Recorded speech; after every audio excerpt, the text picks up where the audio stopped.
Welcome back to the channel, everybody. I am Florida Boy, and this is my EDC channel.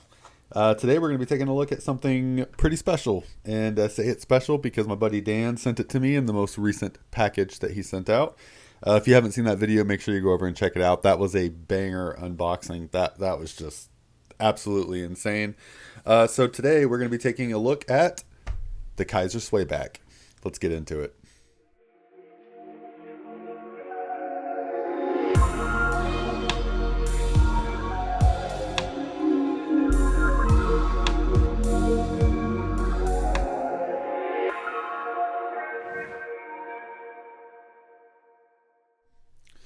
Alright, so this is going to be a little bit of an unboxing, mostly review.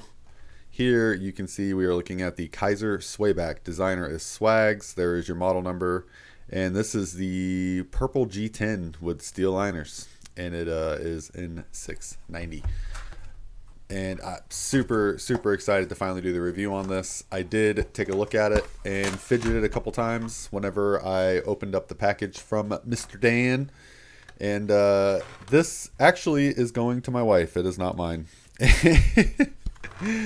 and I gotta say, Dan, so after we were done, or after I was done doing the unboxing, or I guess mail time package opening video, I went out there and I handed her the this is the booklet that comes with it. I handed her the what, the dream catcher that you sent over? And she goes, "Where's my knife?" I handed her the dream catcher and I let her read the little note. And she goes, "Where's my knife?" And I said, "Well, I gotta hang on to it. I gotta do a video on it first." Oh, so yeah. As soon as I'm done with this video. By the way, pause if you wanted to read any of that. I think that goes without saying by now, but. Yeah, so I had to go ahead and knock this little video out so that she could have her knife. Oh, I shouldn't have let her read the note. I should have just kept it. Ping.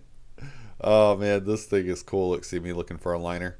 So this is the Kizer Swayback, and this, like I said, purple G10, and this is a button lock. See, you got your nice little button there. And it also has a flipper tab, which I like a lot. And I love it whenever we have these, these kind of ergonomics, like these handle shapes. Let me see. You know what? Pretty much every knife is going to have them nowadays. But I'm a fan. I just like that handle shape. I feel like even though it's completely plain, it works, and that's why everybody does it. So. Nice ergonomics. Let's see. Let's go ahead and do. Where is ruler? There it is. All right. I'm using the flipper tab just to open this for now because opening at this angle with button locks and other stuff is kind of nuts. This is 7 inches, and if we do weight.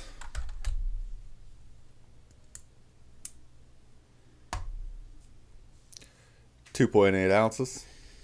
Very nice. So this is looking like this is a really nice EDC blade. Just realized I didn't have it in frame there. So let's go ahead and do some comparisons real fast. We'll go ahead and start off with the Civivi Nox. This basically your Elementum. You can see the size there is very similar.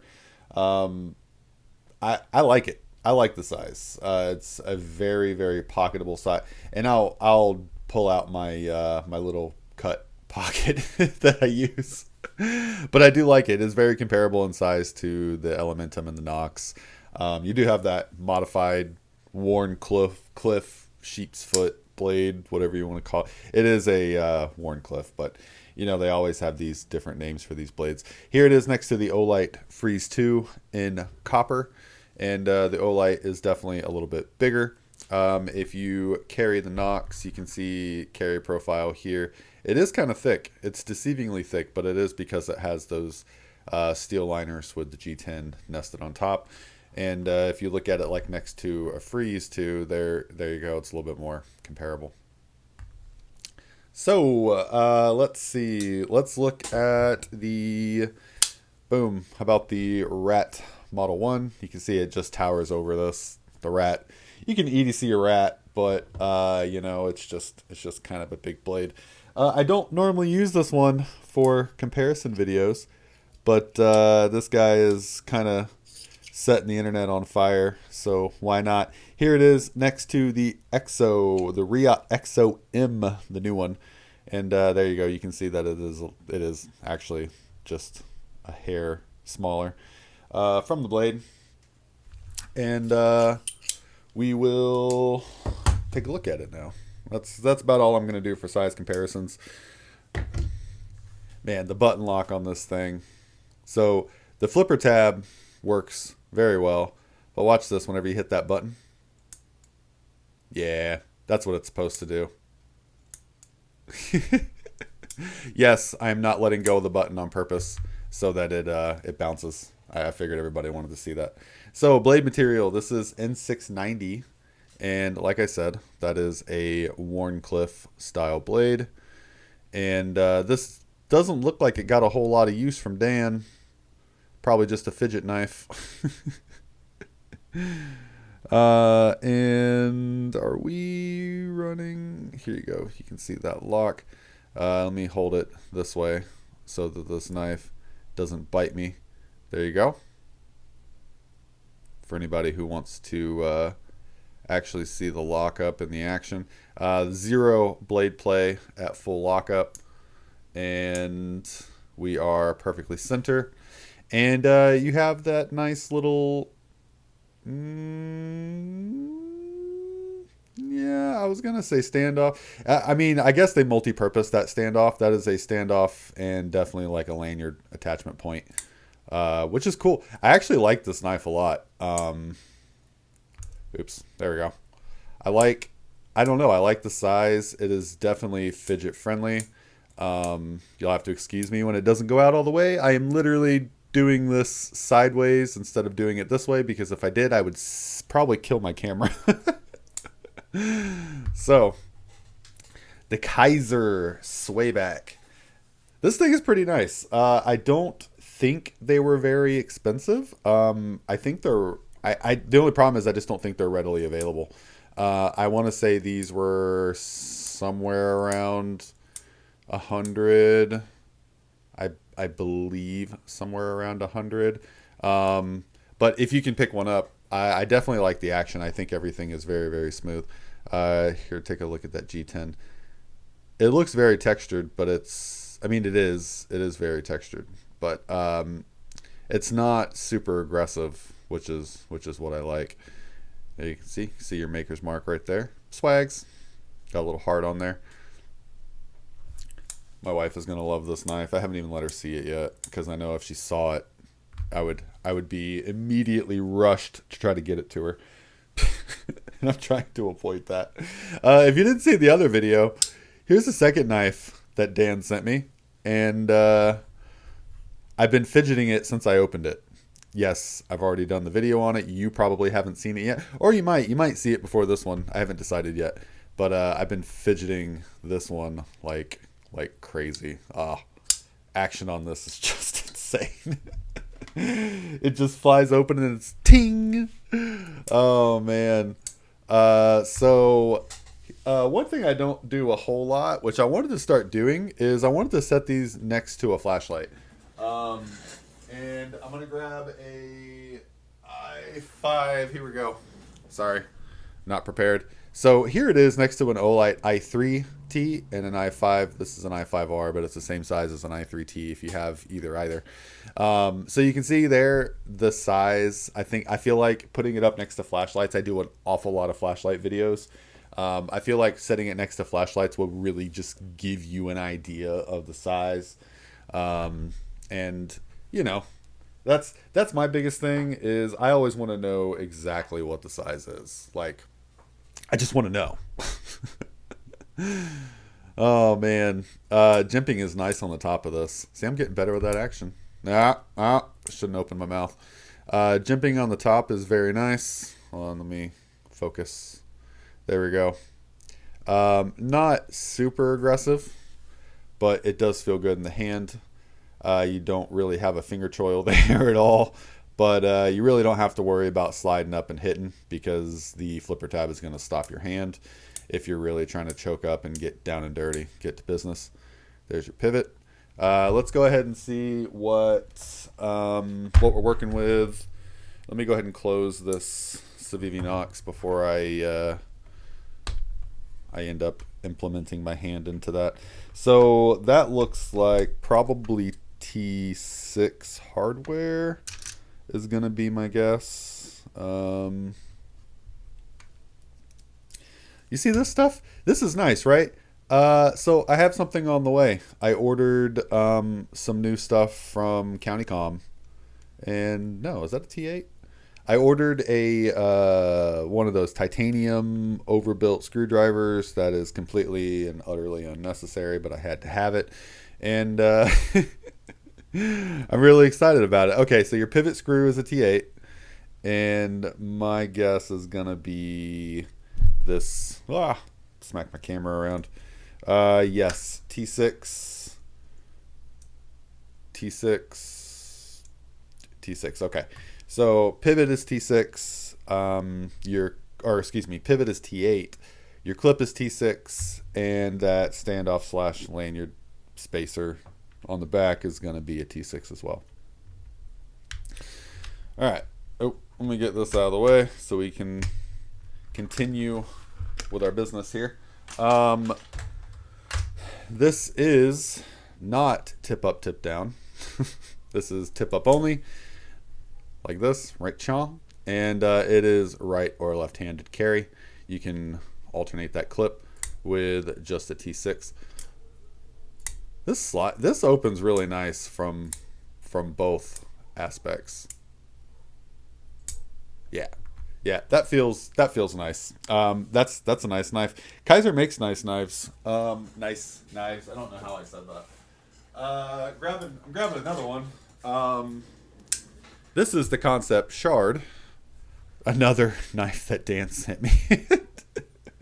I'm just gonna have to show everything that Dan sent me. Here, look at this. Not, this isn't everything, but I think this is all the knives that I've gotten from Dan. Okay. Oh man. So this is the Kansept Shard, and that is also a Kizer.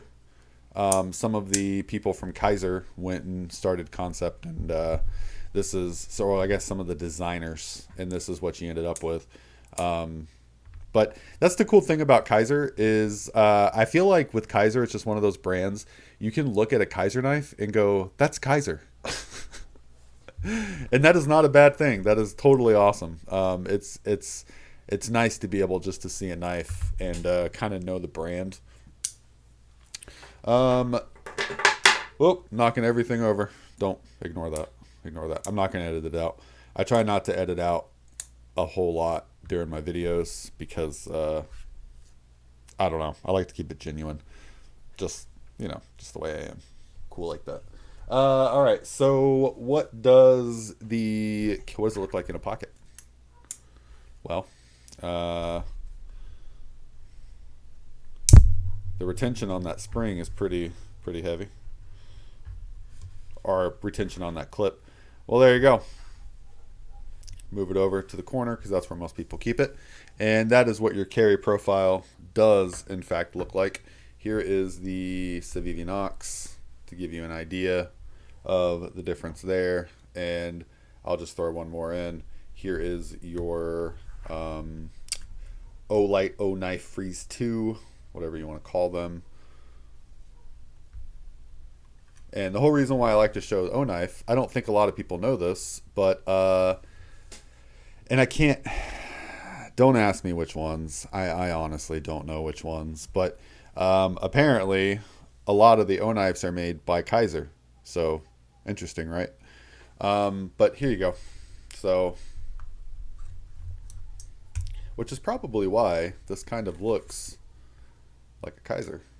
Similarly, close. No cigar, but close. So This thing, I like this. And I know that it comes in a bunch of different shapes, sizes, and colors. Like the micarta, I think, is the one that I looked at last. There was like a red micarta. I don't know. To be honest, I'm pretty indifferent when it comes to G10 and micarta. You know, neither one is like, oh, I've got to have one or the other. I like them both. Yeah, that is sharp.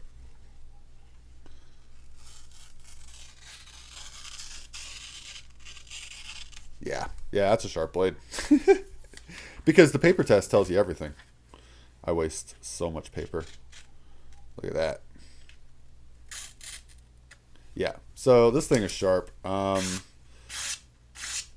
It's got that nice Warncliffe slicey blade. I'm gonna have to sharpen this up for my wife when I give it to her, because she's gonna go, it's not even sharp, and I'm like, yeah, because I cut a whole pack of paper. Yeah, look at that. This thing is, yeah. All right, you get the point. It's sharp. Let me get all the dead paper out of the way. You kill trees to make paper, and then you kill paper with knives just to test sharpness. That looks like a raven's beak, raven's claw, whatever you want to call it. So let's take a look, just a close look at the blade real fast, because I realize we haven't done that yet. That looks like a stone washy finish. And Kizer does this thing where they put stuff all over the blade. Not a huge deal. I do like those clean blades. Swayback, they put the model number or the model name. I'm guessing that's the model number on the bottom. There's the blade steel, there's the brand. But this isn't for me. This is for the wife. So I'm sure she's not going to care at all. She's going to like the purple. And she's probably going to ask me to see if there's pink scales that I can order for this. Which it doesn't look like.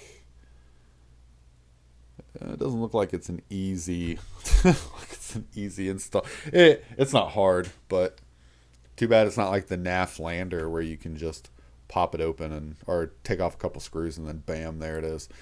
There you go. You can see we have milled skeletonized liners. Got a little bit of weight savings there. There you go. See it on both sides. Very, very nice. Yeah, this thing's great. I definitely like it. I didn't realize that a Kizer button lock was going to be something that I wanted, like, in my life too. So I'm gonna have to get one too. I do not have a Kizer button lock. I'll probably look for one of these because if Dan tells me to give it to the wife, it's gonna go to the wife. Much respect. Got to appreciate everything that he sends me, and of course, if he says this is for the wife, reluctantly, she's gonna get it. I dig the purple too. The purple I feel like would look really good with. Let's see, what do we got? All right, so the purple would probably look good with like a purple OPen, or like the purple. What was this? Dragon and Phoenix, I think. Yeah, Dragon and Phoenix. Probably should have turned these this way. There's always the what do they call this thing? The periwinkle crystallized titanium something or another. But yeah, that that purple looks good with all the Olight purple stuff. I think this matches a little bit closer, but I like the contrast with that right there. That to me looks like a winner. Oh, well, man, this is dragging out. This is already at almost 20 minutes. So definitely thank you, Dan, for sending this to the wife. She is going to love this. Look at this. Look at this drop action. That's what you want in a button lock. That is exactly what you want in a button lock. And both ways of deployment, they both work great. So I mean, how can you go wrong? Honestly, they both work amazingly. So you can deploy it either way. If you don't really care for the button lock, you're going to have to use it anyways because that's how you shut your blade. But you could always just deploy with the flipper tab, close with the button lock, make sure it's closed all the way, and then there you go. This is definitely a fidgety knife. 100%. It's hard to do from this angle. So that is super fidget, and I would definitely expect it to be because it is a button lock. Yeah, so there we go. We're going to go ahead and start wrapping this up. Thank you, Dan, so much for sending this for the wife. She is going to love this. I'm going to have to show it to her after this video. And I'm going to have to teach her how to use it. She doesn't really carry knives that have button locks and stuff. She just carries like your normal, not even flipper tabs. They're almost, yeah. I don't know if I really want to. She just carries like buck knives, just like frame locks, slip joints. Not a slip joint, but just like frame locks and, you know, nothing with like flipper tabs or anything. That's partially my fault. She doesn't, you know, if she doesn't ask me for more, I generally forget to update. But she's more of one of those that she doesn't use really a knife for anything at her job. She is she carries like the pepper spray in the bag, stuff like that. So I'm gonna teach her a little bit more knife handling. She's a girly girl, so she'll definitely love this knife. So hopefully I can get her to use it for more things. That'd be really nice. All right, let's go ahead and wrap this one up. Thank you, Dan, so much for sending this knife. I'm trying not to ramble anymore. I really, really appreciate it. And I really appreciate all of you guys stopping by and checking out my content and interacting with me in the comments. I'm having a hard time with words. If you like this video, go ahead and hit that like button and consider subscribing. I post pretty dang often. Thank you guys again. I'll catch you on the next one.